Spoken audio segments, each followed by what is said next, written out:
आज हम शुरू करेंगे डेथ नोट एपिसोड 6 की कहानी।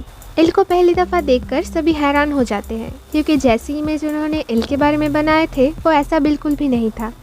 चीफ अपना इंट्रोडक्शन देते हैं और बाकी सब भी अपने अपने इंट्रोडक्शन देने लगते हैं। इस तरफ एल अपनी उंगली से गन बनाकर उनको शूट करने की एक्टिंग करता है। एल बताता है अगर मैं कीरा होता तो तुम सब अभी मर चुके होते। किसी को मारने के लिए उसे सिर्फ उसकी तस्वीर और नाम ही काफी है, इसलिए अपना नाम थोड़ा संभल कर बताना।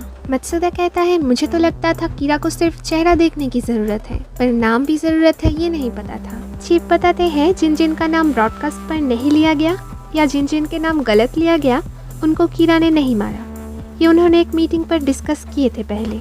एल सबको बताता है जिन जिन के पास इलेक्ट्रॉनिक डिवाइस है वो इसे स्विच ऑफ करके इस टेबल पर रख दे क्योंकि काम के वक्त डिस्टर्ब मुझे पसंद नहीं। मीटिंग शुरू होते ही जब मात्सुदा एल को एल कहकर पुकारता है तो एल कहता है मुझे रियूज़ाकी कहकर पुकारो। मात्सुदा कहता है अगर हम न्यूज़ पर क्रिमिनल्स का नाम और चेहरा डिस्कस करना बंद कर दे।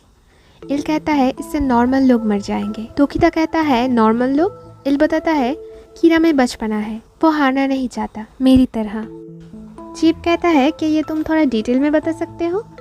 एल बताता है टीवी ब्रॉडकास्ट पर जब मैंने कीरा को चैलेंज किया था तब तक हमें ये लगता था कि कीरा सिर्फ क्रिमिनल्स को मारता है, पर उसने वो फेक एल को बड़े ही आसानी से मार डाला। और फिर मुझे ये पता चला कि वो कैंटो रीजियन का है, पर उसने कैंटो रीजियन के और भी क्रिमिनल्स को मारना स्टार्ट कर दिया। अगर हमने उससे क्रिमिनल्स की इंफॉर्मेशन छुपाने की कोशिश की तो वो इनोसेंट पीपल और छोटा मोटा क्रिमिनल्स को भी मार डालेगा।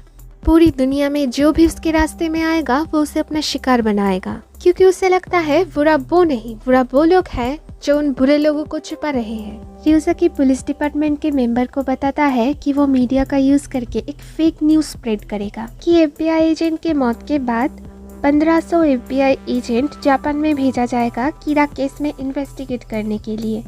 ये सुनकर कीरा जरूर कोई स्टेप लेगा और हमारी चाल में पकड़ा जाएगा। रियूज़ाकी कहता है कि उसके हिसाब से कीरा उन लोगों में से ही है जिनको एफबीआई ने 14 से 19 दिसंबर के अंदर इन्वेस्टिगेट किया था। रियूज़ाकी पूछता है किसी का कोई सवाल है।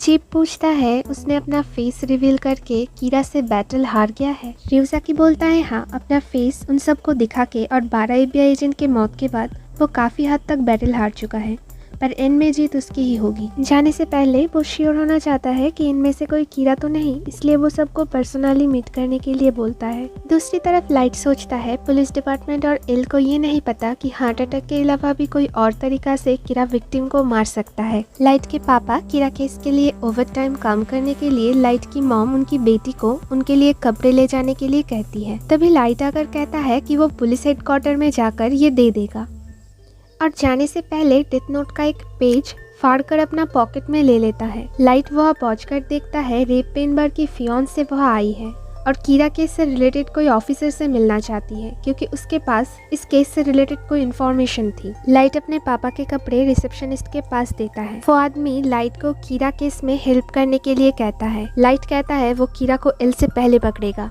ये सुनकर रेप पेनबर की फियांस से चौंक जाती है। लाइट उससे इन्फॉर्मेशन निकालने के लिए कहता है उसके पापा चीफ इन्वेस्टिगेटर है, अगर वो उसे कुछ बताना चाहता है तो लाइट को कह सकता है, वो ये मैसेज उनको दे देगा। बात करने के वक्त लाइट चालाकी से उस लड़की का नाम पूछ लेता है। वो लड़की बताती है उसका नाम शोको माकी है। लाइट बताता है कीरा अपने विक्टिम्स का एक्शंस को भी कंट्रोल कर सकता है। माकी बताती है वो भी ऐसा ही सोच रही थी। वो लड़की बताती है वो उस एफबीआई एजेंट की फियांसे है जो कुछ दिन पहले मर गया है।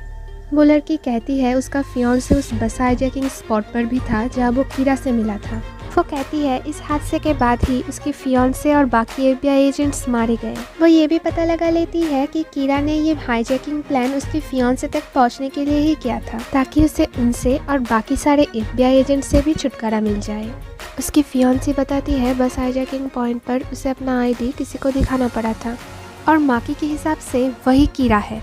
अगर माकी ये बात उससे पहले कोई पुलिस ऑफिसर को बताती तो लाइट जरूर पकड़ा जाता। ऐसा लगता है कि गॉड भी उसकी तरफ ही है। और यही खत्म होती है डेथ नोट एपिसोड 6 की कहानी। आगे की कहानी को जानने के लिए चैनल को सब्सक्राइब कीजिए और पिछले एपिसोड्स के लिए आई बटन पर क्लिक कीजिए। बाय।